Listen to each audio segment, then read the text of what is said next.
하나님의 말씀 여호수아 7장 1절에서 5절의 말씀까지 교독하도록 하겠습니다. 1절 제가 먼저 읽습니다. 이스라엘 자손들이 온전히 바친 물건으로 말미암아 범죄하였으므로 이는 유다 지파 세라의 증손 삽다의 손자 갈미의 아들 아간이 온전히 바친 물건을 가졌습니다. 여호와께서 이스라엘 자손들에게 진노하시니라.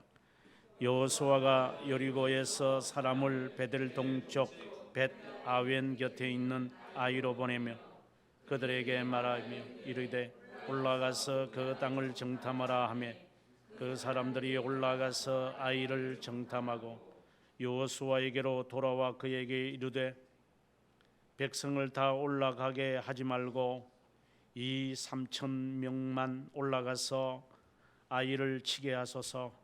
그들은 소수이니 모든 백성을 거리로 보내어 수고롭게 하지 마소서 하므로 백성 중 3,000명쯤 거리로 올라갔다가 아이 사람 앞에서 도망하니 아이 사람이 그들을 36명쯤 쳐 죽이고 성문 앞에서부터 스바림까지 쫓아가 내려가는 비탈에 섰으므로 백성의 마음이 녹아 물같이 된지라. 아멘. 오늘 우리가 읽은 말씀 가운데 1절의 말씀을 우리 함께 읽도록 하겠습니다. 이스라엘 자손들이 온전히 바친 물건으로 말미암아 범죄하였으니 이는 유다 지파 세라의 증손 삽다의 손자 감미의 아들 아간이 온전히 바친 물건을 가졌습니다. 여호와께서 이스라엘 자손들에게 진노하시니라. 아멘. 이 아간의 사건을 통하여 계속해서 묵상해 보면 이 말씀에서 하나님은 무엇을 우리에게 말씀하시려고 할까? 그리고 어떤 제목을 붙여야 할까? 매우 깊은 생각을 가졌다가 회개라고 하는 제목을 붙였습니다. 회개라고 하는 이 주제는 너무나도 심오하고 넓어서 이렇게 짧은 한 시간의 설교를 통해서 우리가 다 파악할 수 없다고 저는 봅니다. 회개의 정의를 말하려고 하는 것도 아니고 그리고 거짓 회개에 대한 이야기를 하려고 하는 것도 아니고 회개의 본질에 대해서 제가 말씀을 드리려고 하는 것도 아니고 어떻게 해서 회개가 일어나느냐라는 것도 아니고 오늘 본문을 통해서 회개가 어떤 과정을 밟아가느냐. 왜냐하면 회개가 거짓 회개가 많기 때문입니다. 우리가 충동증이 걸렸는지 모르지만 그냥 울먹이면서 하는 기도가 마치 회개 기도인 것처럼 우리가 착각할 때가 있고 기도하다 보면 우리는 여러 혼란 가운데 빠집니다. 사실상 주님은 우리들에게 회개 기도를 원하시죠. 하나님 앞에서 무엇인가를 달라고 하는 기도는 사실상 하나님이 원하는 기도는 아니죠. 왜? 구하기 이전에 있어야 할 것을 아시는 하나님이시기 때문에 고주할 매주할 이렇게 말한다고 해서 하나님이 알아들으시지 않을까? 그렇게 생각을 한다면 이미 그거는 기도가 아닌 거죠. 하나님께서 원하시는 것은 상한 심령이기 때문에 회개의 기도를 하나님이 원합니다. 말씀을 들어도 회개하는 심정을 갖게 해달라고 기도하는 거예요. 그게 말씀을 듣는 거죠. 무슨 질 높은 강의를 듣는 것도 아니고요. 그리고 좋은 설교 오늘 들었다 라고 하는 것도 아니고 말씀을 통해서 예수 그리스도를 만나는 것이 중요한 것이지 설교가 잘한다, 정말 재미있다, 좋다, 멋있다, 이렇게 해서 설교가 되는 것도 아니잖아요. 설교의 핵심은 결국 회개잖아요. 그래서 우리가 오늘 이 아간의 이 슬픈 이야기지만 이것을 통해서 회개의 과정, 우리가 미루어 보아야 합니다. 내가 어떻게 지금까지 내가 회개해 왔는데 앞으로도 회개를 하겠지만 이러한 절차를 밟아서 우리가 회개하는구나, 이게 바른 회개구나. 울먹이면서 하는 그러한 기도 자체가 잘못된 것은 아니지만 이러한 과정을 밟아야 되는 것이구나. 만약에 그런 과정을 밟지 않고 기도를 하고 있다면 사도행전에 나타나다시피 아나니아와 삽비라가 제물을 드려도 하나님에게 죽임을 당합니다. 이건 하나의 경고였어요. 오늘의 이 말씀도 하나의 경고예요. 그래서 이 경고, 그러면 이렇게 하지 않은 사람을 하나님 다 죽입니까? 이것은 경고지요. 앞으로의 심판에 대해서 하나님이 이것을 그대로 우리들에게 질문할 겁니다. 마치 모의고사처럼. 오늘은 이러한 현장은 그대로 하나님이 우리들에게 각자에게 심판하실 거예요. 그래서 오늘의 이러한 이야기 속에서 앞으로 도래할 것을 하나님이 미리 말씀하고 있기 때문에 이러한 회개를 하지 않고 참담한 회개를 하는 아간처럼 살면 오늘의 말씀의 제일 마지막에 보게 되어지면은 그를 돌로 쳐 죽여가지고 그리고 그의 모든 재산들을 다 불러 태워서 돌무덤을 만들었다, 이래 되어 있어요. 이것은 지옥을 의미하겠죠. 아간도 회개를 했으니까 내가 잘못했습니다. 제가 바빌론 좋은 제품을 내가 너무 참 귀해서 내가 숨겨놨습니다. 고백을 했는데 이 고백은 거짓 고백이에요. 그 고백이 참된 고백이었다면 아간이 살았겠지만 거짓 고백이기 때문에 본보기로서 하나님은 이스라엘 백성들에게 제시하는 거예요. 그래서 이런 거짓되고 참람한 이런 회개 기도하면 안 돼요. 그래서 칼빈 선생도 상금 3장에서 회개에 관한 이야기를 하고 난 다음에 거짓 회개를 4장과 5장에서 아주 자세하게, 아주 분명하게 이런 회개를 하면 안 된다고 이야기를 하는 거예요. 그 중에 첫 번째가 통회해야 된다. 소리 내면서 통회해야 된다. 눈물 질질 흘리면서 해야 된다. 그 자체가 잘못된 건 아니에요.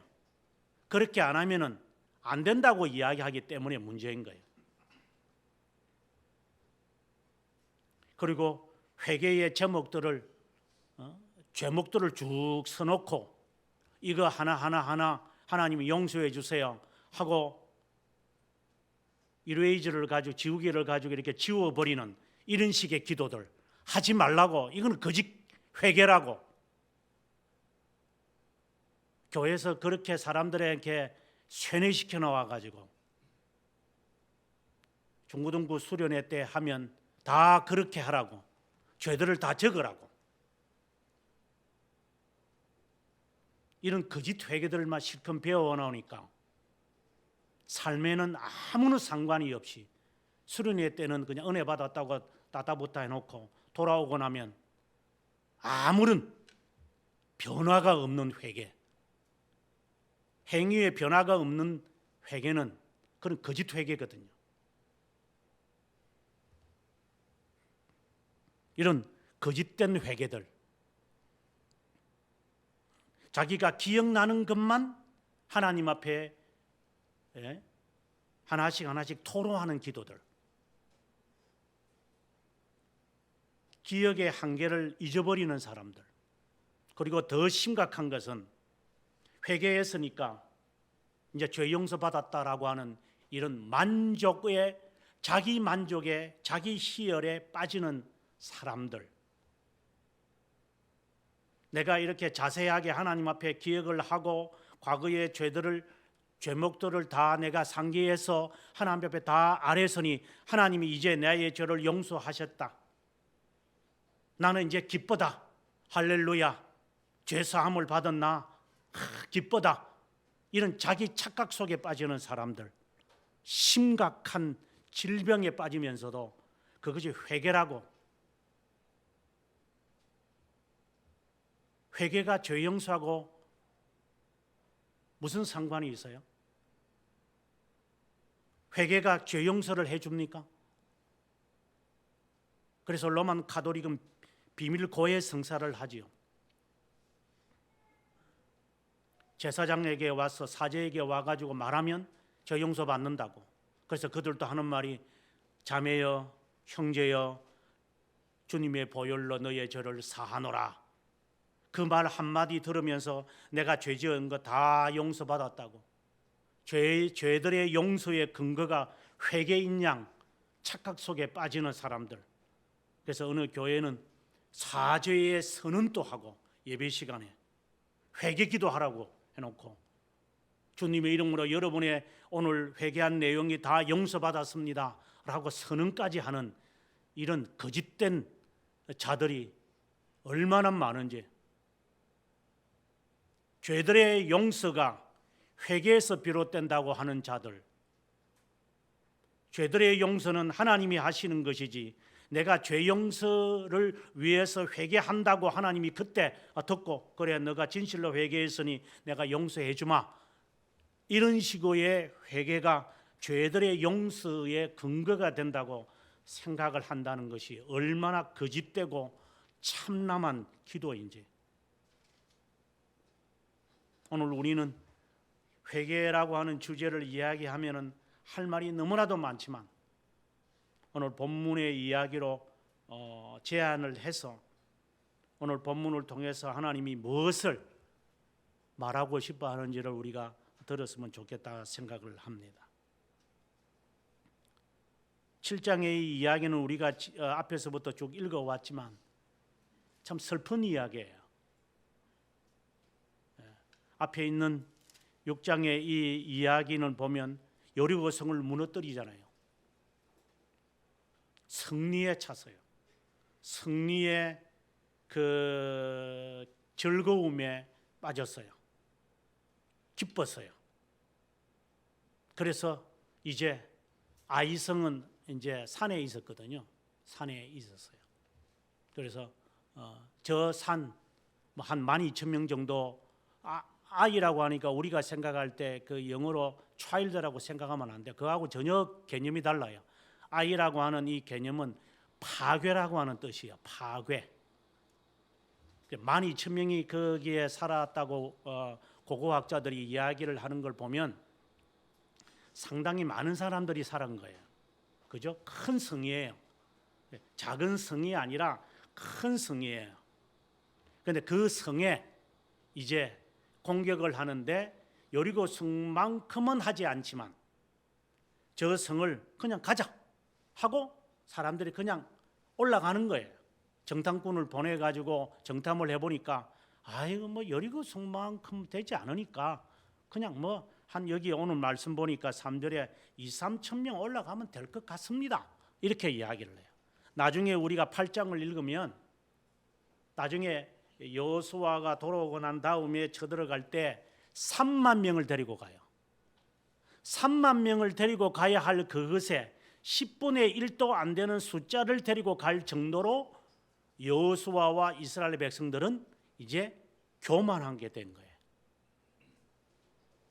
그냥 올라가면 됩니다. 그냥. 왜? 하나님이 하실 거잖아요.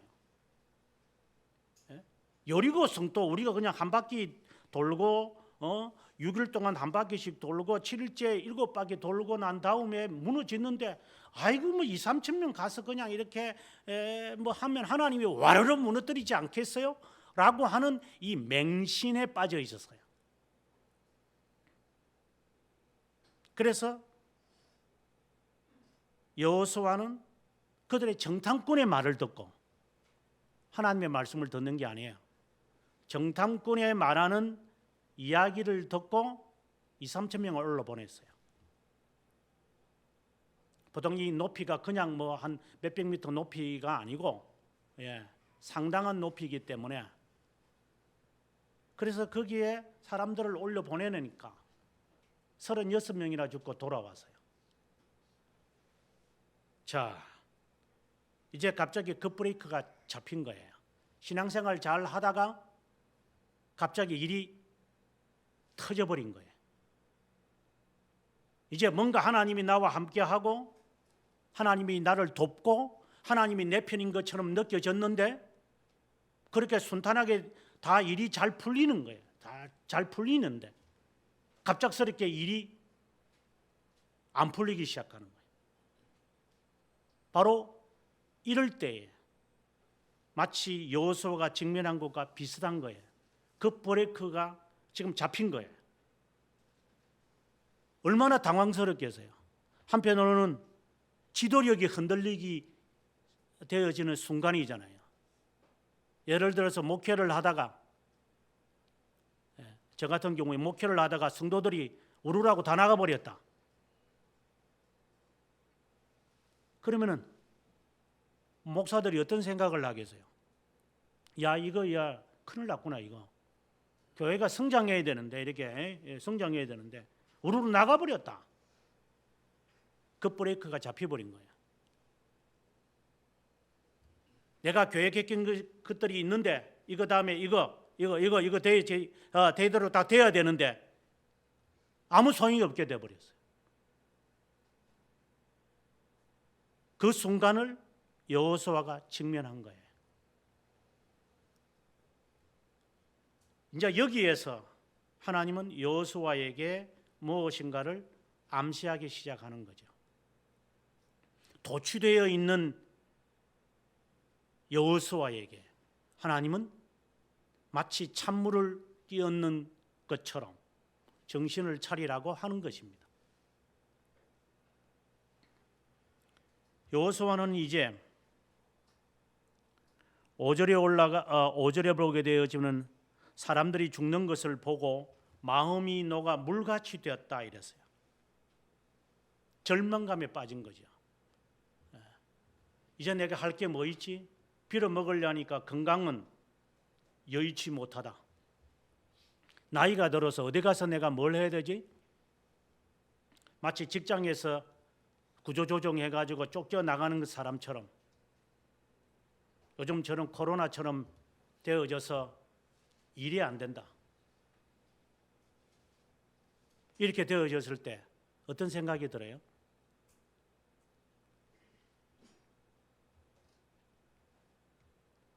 갑작스럽게 우리들에게 늘 있는 이야기지만 가족 가운데 큰 사고를 당했다. 어떻게 해야 돼요? 기도가 막히기 시작하죠.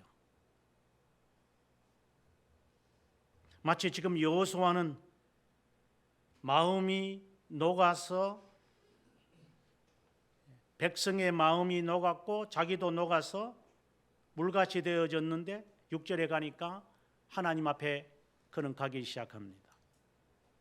가서 옷을 찢고 장로들과 함께 하나님의 궤 앞에서 엎드려서 머리에 티끌을 집어 던지면서 이것은 이제 이스라엘 백성들의 전통적인 방법인데 회개하는 거죠. 욥에게서 잘 나타나죠.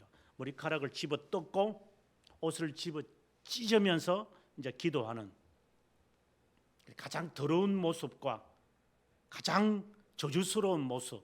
우리도 어릴 때 보면 이제 요즘은 아이들이 그렇게 안 하지만 우리 어릴 때 제가 어릴 때만 하더라도 애들이 그 오줌을 싸면 이불에 소금 받아와 임마 이렇게 해가지고 소금 얻으러 다녔던 그런 사람들을 봤죠. 그래 물으죠. 소금을 왜 받으러 다니랍니까? 그러니까 창피 한번 당해봐 이놈아.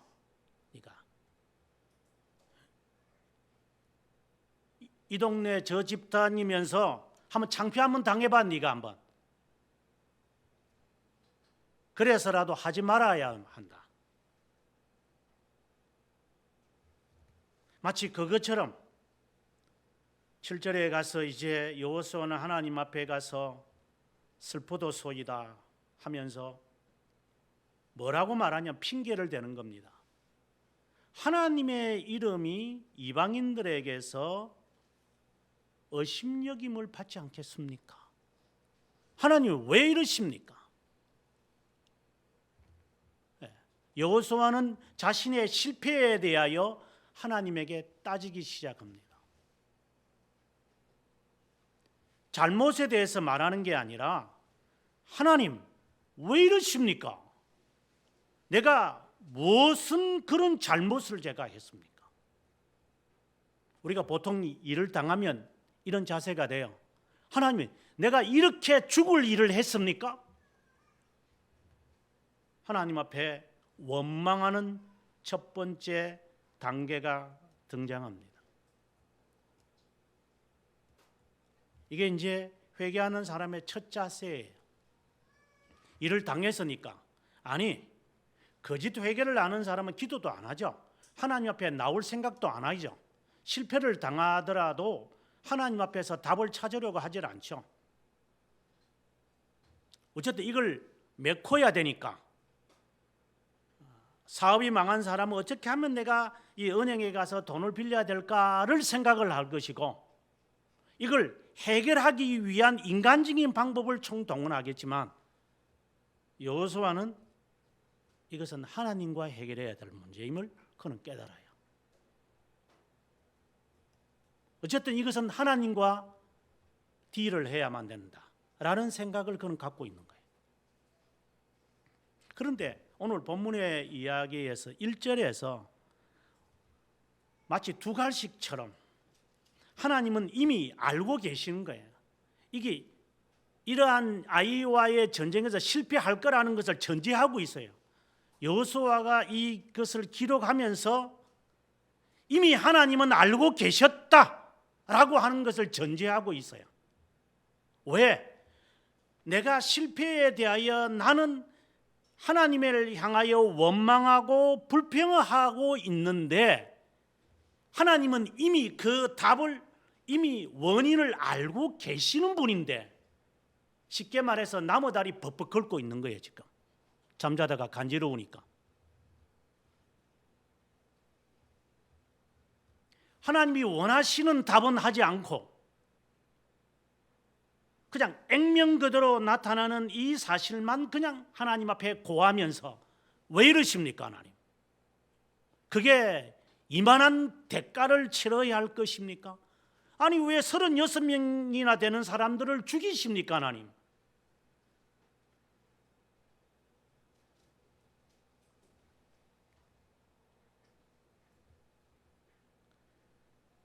팔 절에 가서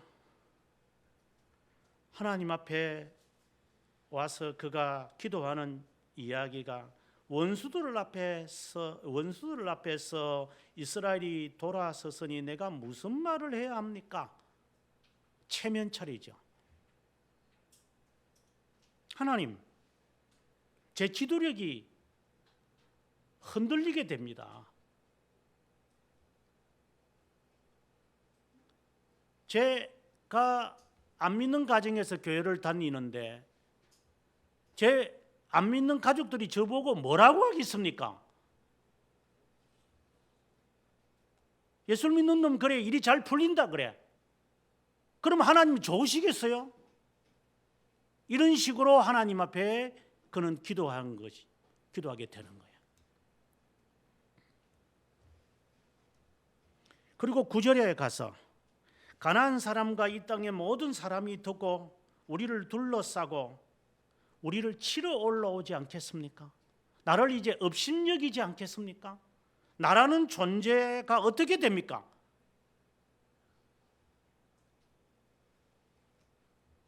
하나님의 이름을 빙자해서 자신의 자존감이 자멸되는 순간,